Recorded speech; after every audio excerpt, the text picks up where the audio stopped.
Greetings and welcome to my new calculus channel. My name is John Gabriel. So, the sole purpose of this video will be to discuss um, two books that I'd like you to read that I'm giving to you for free. They are the most important books ever written on the topics that they address. The first one is The Ultimate Book of Numbers. And the second one is the nonfiction account of the origins and history of calculus. Okay. So, true mathematics is based on facts, not beliefs, not axioms. Axioms are beliefs. Okay. And there is no place in rational thinking or science for beliefs or axioms. And that is why one has to understand what were the ancient Greeks. In particular, what was Euclid trying to do? Did Euclid actually invent the knowledge that he wrote about in the elements? Did the ancient Greeks write down their ideas perfectly? Well, let's answer some of those questions. So, first of all, Euclid was a mathematician, but I wouldn't call him a great mathematician because all he did was, and I say all he did in quotes, all he did was write an account of what was discovered by the brilliant ancient Greeks. Okay. And so he did the best he possibly could, and he did an extremely good job. The only problem is that he didn't do a job good enough so that 2,300 or 2,400 years later, mathematicians and students of mathematics would understand the concepts that he was writing about. I mean, for example, the Church of Mainstream Mathematics Academia has even lost uh, all knowledge of what the foundations of mathematics are. They don't. They go by the anti-mathematical nonsense that's known as set theory and ZFC axioms. Neither of those things have anything to do with mathematics. Okay, set theory is not mathematics, and ZFC axioms are beliefs, uh, unclaimed, unproven beliefs. I don't, I don't fall for the gibberish that they're self-evident. They're not self-evident. And why is it that I'm so confident in the claims that I'm telling you? Well, because I've studied these things for one thing. I have above average intelligence, and I think like the ancient Greeks. Why do I think like the ancient Greeks? Well, I suppose one of the reasons is that I'm one of their descendants. I have Greek DNA, 55% Greek DNA, in fact. I may even be related to Archimedes. I may be related to Apollonius. And if not related, I could very well share DNA with those great mathematicians. Okay. And so because I think like them, I understood what Euclid was trying to write down in the elements. So the first six books of the elements were a preliminary for what was introduced in the seventh book, which was the leap from qualitative or geometric measure to quantitative or algebraic measure through the abstract unit. Okay. So, just to give you an example, many people write about the crisis of incommensurables. There was no crisis of incommensurables in ancient Greeks. They knew exactly what was going on. So, what Euclid could have written is that a number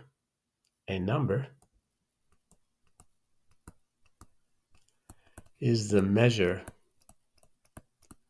of a ratio of magnitudes. Okay, magnitude A to magnitude B.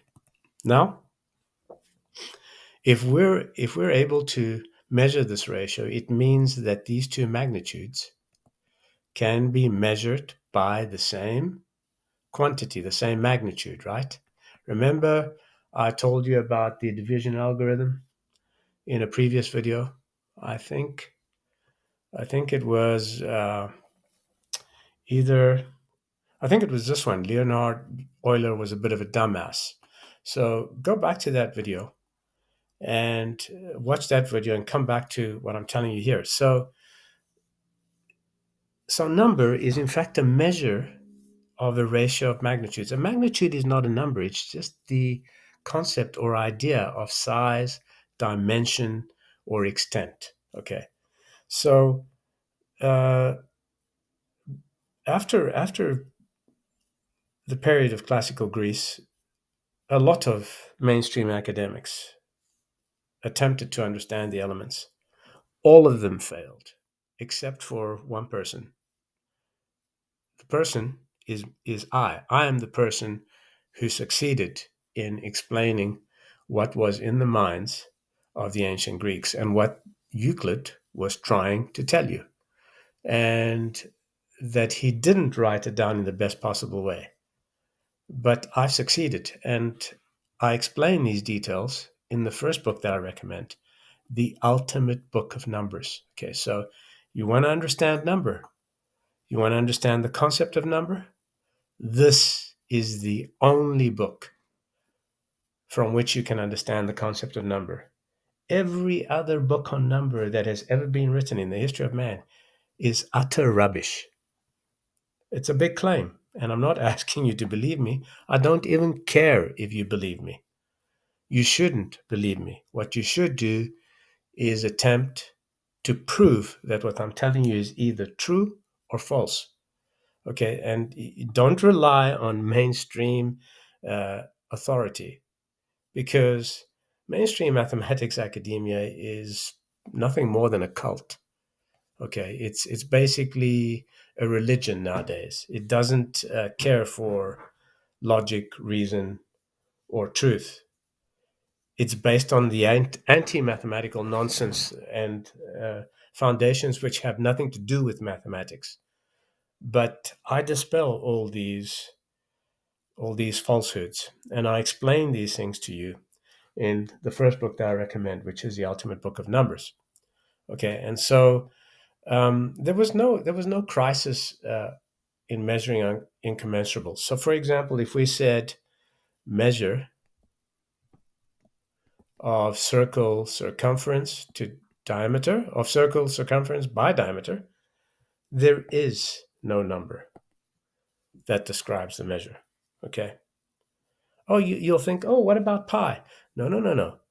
Pi is just the name given to, or just a symbol or a name given to a failed measure. Okay, it's a failed measure. It doesn't succeed because these two have no common measure in algebra. Okay, in algebra. Not so in geometry, by the way.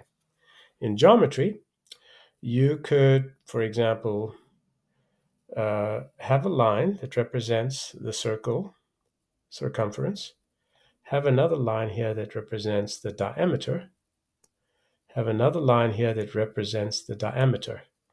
If you draw a circle around these 3 points and extend this line over here, you'll see that it is equal to this line, because the product of this segment and this segment is always this segment, and this here acts as a unit. And you can learn more about that in Symmetry of the Circle, which is one of the videos in my list. So you come to my channel here and you type in Symmetry of the Circle. Let's see. Okay. Uh, circle symmetry. There you go. It's this video here. Symmetry of the circle defines operations of arithmetic. All the four of them. You can go there for a better understanding of what all this means. So in geometry, you can get the exact measure, because you can say, you can take this diameter, extend it by itself once and again, and then the little bit that's left over, it's just a small part of the diameter. You could take a compass and add that little bit at the end, and you've completed the measure. So in geometry, this here is the exact measure of circumference by diameter. There's no remainder, there's nothing. It's perfect. Okay, and when you do what I've just told you here, this result here will be this measure.